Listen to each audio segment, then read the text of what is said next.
ઘરે ગયા, હતું નહીં કાંઈ, માટલાનું જળ પી બે રાજી હતા, ભૂખની અસર નહોતી. સેવા કોની મળી હતી? એ કે હાલો હવે કે પણ માપ તો લીધું નહીં, માપ વિના બનાવી કેવી રીતે? હવે મંદિર તો અત્યારે અનોસર થઈ ગયા હોય, કોઈ આપણને માપ આપે નહીં. કાકાજી તો ગોકુળ પધારી ગયા, એટલે દરજણ હોશિયાર હતી. એ કે દરજી એક કામ કરો, અવડીથી માંડી ને આવડી બનાવો, એકાદી તો આવી જશે ને. એ કે વાત તો સાચી જ. એ કે કાકાજીએ કહ્યું તો કાલે તમારા ભાવથી ટોપી આવશે, તમે કરી આવજો. આખી રાત ટોપી બનાવી. સવારે આવ્યા પોટલું લઈને, ગુસાઈજી આવ્યા મારતા ઘોડે, બે રાજી થઈ ગયા, ટોપી બનાવી છે. ગુસાઈજીએ કીધું હા રાજ. અંદર ગયા, અપરસ કરીને જેવા ટોપી લાવ્યા જ, બેનું મોઢું પડી ગયું. માપ ક્યાં હતું કે નથી બનાવી? પણ આ ખીજો નહીં તો એક વાત કરી કે શું કે આવડીથી લઈને આવડી કરી છે. ગુસાઈજી કે ખોલો. ખોલ્યું તો શ્રીજી બાવાના માપની જેવી ગુસાઈજીએ લીધી. ગુસાઈજી તો પરમ દયાળ હતા ને, પુષ્ટિ પુરુષોત્તમ હતા ને, એ ધરાવી તો એ જ આવી ગઈ. બાકીની બધી હજી આગળ સાંભળો. પછી બીજા વૈષ્ણવ હતા ને, એને કે બાકીના તમારા ઠાકોરજીને થાય એવું એટલે લઈ જાઓ. જેટલાય લીધી તો એક ટોપી રહી અવડી નાની, સમજ્યા? તો ઓલા કે જીરાજ હા એક નાની તો રહી, એ નિશાસો ન લાગે? એ કે લાગે ને. એ કે તમારા ઠાકોરજીની છે.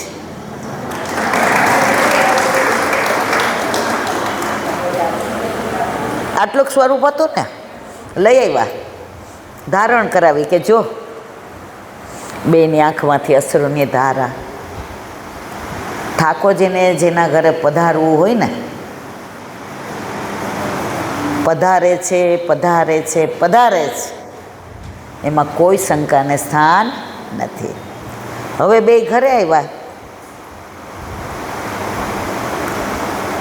એટલે દરજી કહે છે હવે આજનું તો ત્યાં બધું આપણે પહોંચીને આવ્યા, કાલ હું ધરાવશું? આજે કાંઈ આવ્યું તો છે નહીં. ત્યાં તો બે ત્રણ વૈષ્ણવ આવ્યા. ઠાકોરજીની ટોપી તમે બનાવી હતી? હં. તમને આવડે છે? હા. તો એમ કરો ને, અમારા ઠાકોરજીની ટોપીના વસ્ત્રને ગદેલને કરી દેશો? અરે વાહ! અને એડવાન્સ લઈ લ્યો ભાઈ સાહેબ, હું ભેગા લઈને આવી છું. અને પછી તો જે ચાલ્યું, ઠાકોરજી બધા ભોગ આરોગે. જેને વિઠ્ઠલ નાથ વિચારે રે, એને પ્રગટ પદાર્થ છે કે નહીં? પરમ દયાળ મારા વાલા,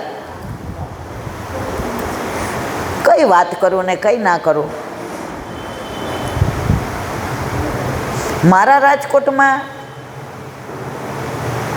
મેં તોફાની બહુ કર્યા છે.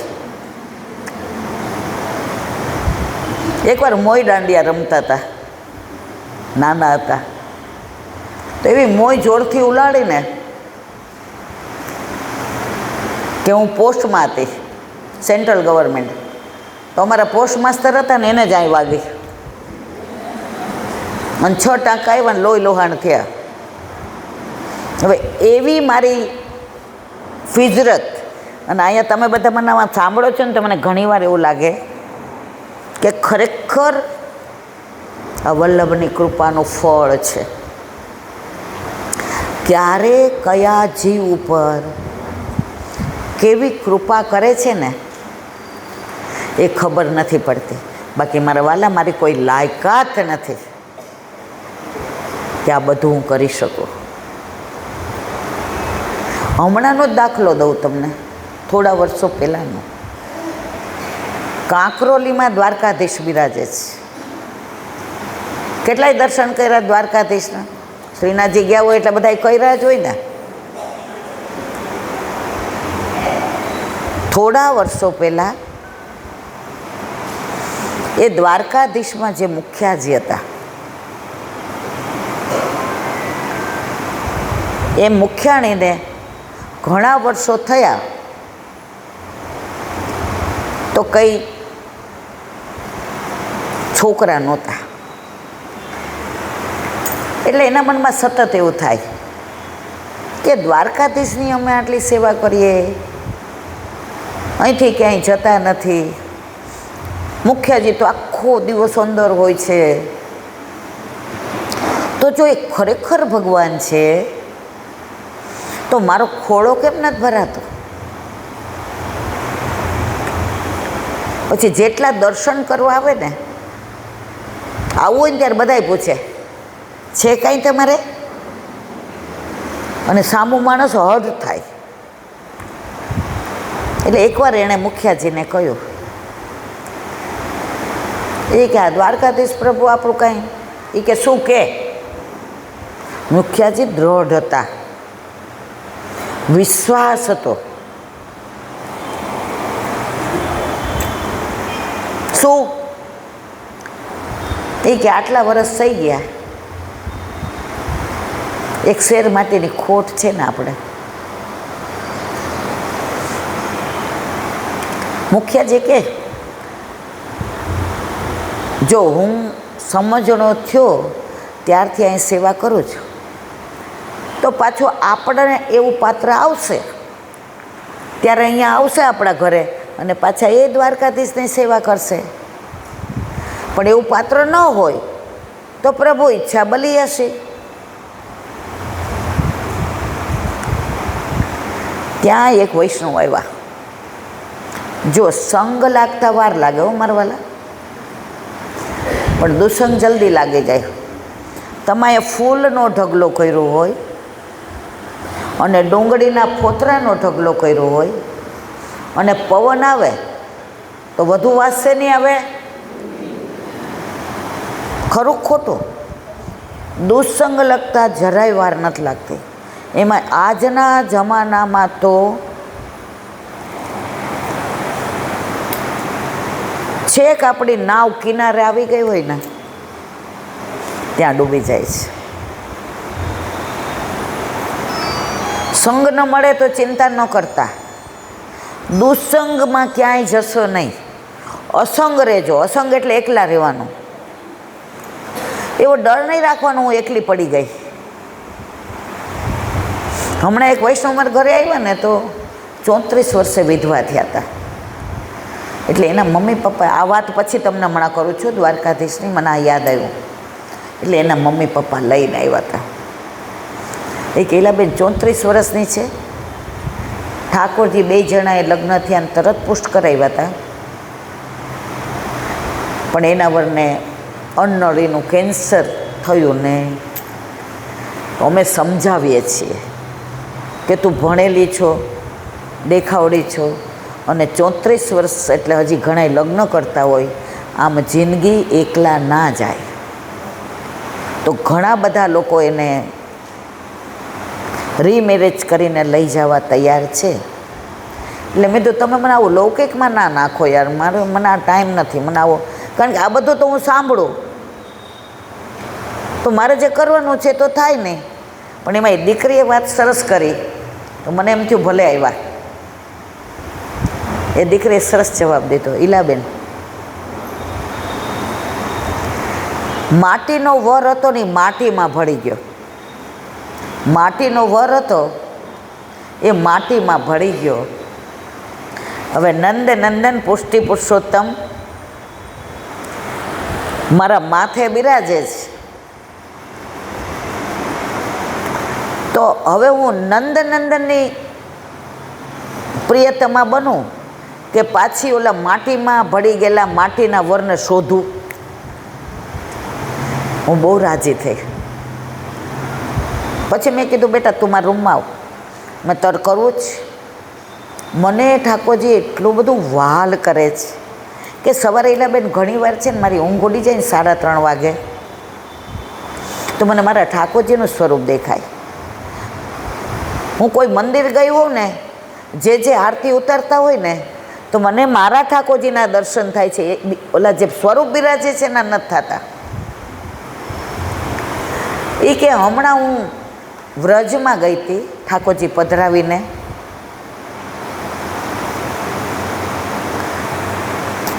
તો આંજોરના બેઠકજી ગઈ હતી અને પાછળ એ કે બધા ચત્રભુતદાસની વાતો કરતા હતા. તો હું ત્યાં બેઠી, તો મને ચત્રભુતદાસ જે કીર્તન ગાતા હતા, ગોવર્ધન વાસી સાવરે લાલ અબ તેરે બિન રહ્યો ન જાય, તો મને દૂરથી નટવર દેખાતા હતા ને મારા ઠાકોરજી દેખાતા હતા. મેં કીધું તને વંદન, અમે આટલા વર્ષથી પ્રભુની સન્મુખ રહીએ છીએ પણ અમને એવો અનુભવ થતો, તમને બધાને થાય છે? હા ને આ તો કયો મરવાલા. એટલે મારે બીજું કરવું નથી. હું બહુ રાજી થઈ. એણે સરસ કીધું, માટીનો હતો એ માટીમાં ભળી ગયો, હવે મારે બીજી માટીને પાછી. તો અહીં આપણે દ્વારકાધીશની વાત કરતા હતા. એટલે મુખિયાજીએ કહ્યું કે જ્યારે એવું પાત્ર પ્રભુ પાસે હશે ત્યારે આપશે. તો ઓલા જે એક વૈષ્ણવ હતા ને એ આ બધું સાંભળી ગયા, એટલે મુખ્યાણીને બહાર બોલાવ્યા. એ કે એક રસ્તો બતાવું? એ કે ને એ કે ગામની બહાર આ બગીચો છે ને આપણો દ્વારકાધીશનો, એમાં એક મુસલમાન ફકીર રહે છે. એ એવો દોરો કરીને પાણી દે છે ને કે 9 મહિના ને 9 દિવસે તમારા ઘરે દીકરો આવે ને, હવે બાળહઠ, સ્ત્રીહઠ, યોગહઠ અને રાજહઠ ઘરમાં બધાને ખબર છે. આપણે આપણું ધાયરો ન થાય એટલે મોઢું ચડાવીએ કે નહીં, આડું બોલીએ. 2-4 દી આવું ચાલ્યું.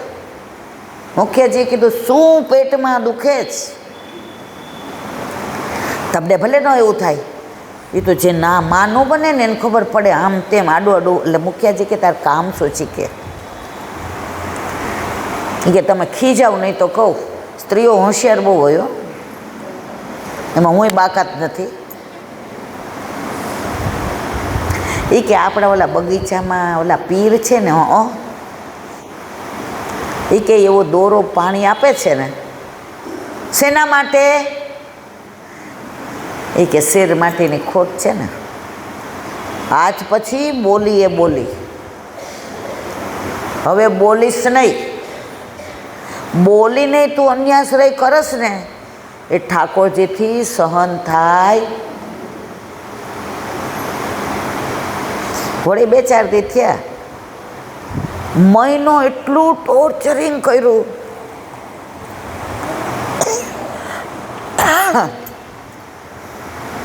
મુખ્યાજી બિચારા હારી ગયા. દ્વારકાધીશનો ડબરા ભોગ લીધો અને ત્યાં ગયા પીર પાસે. પીર તો ઊભો થઈને નાચવા માંડ્યો ને ગાવા માંડ્યો ને કૂદવા માંડ્યો. મુખ્યાણી કે જો. મુખ્યાજી એક શબ્દ ન બોલ્યા. પીરે શું કીધું ખબર છે? અરે મુખ્યાજી,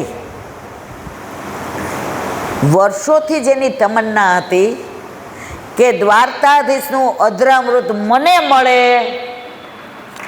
પણ મારો મેળ પડતો નથી. આજે તમે મારા ઉપર કૃપા કરી. મુખ્યાણી કે એને કયો? પીર કે કહેવાની જરૂર નથી. તમારે જેનું શરણું છે ને ત્યાં જવાની અમારી લાયકાત નથી. એના એક કોણ માટે અમે તરસીએ છીએ. અને આજે મુખ્યાજીએ કૃપા કરી અને અમને આ પાન કરાવ્યું. તમે અંદર ન આવતા, તમે અંદર આવશો ને તો અમને દૂરથી જોઈને અમે પવિત્ર થઈ ગયા. તો તમે અંદર પગલાં મૂકો ને અમારો બેડો પાર થઈ જાય. એટલે આજ પછી ક્યારેય તમે અહીંયા આવશો નહીં. મુખિયાજી પાછા આવ્યા. મનમાં એટલી વ્યથા થઈ, બાથરૂમમાં પડી ગયા ને ત્યાં મનમાં અન્યાશ્રયનો બહુ જ ક્ષોભ થતો હતો. આપણે ત્યાંથી આવીએ છીએ ને ત્યારે પળ, ઘડી, ક્ષણ, લગ્ન, મરણ, પરણ, કેરિયર, પૈસો બધું પ્રભુ નક્કી જ હોય છે. 4 પુરુષાર્થ છે: ધર્મ,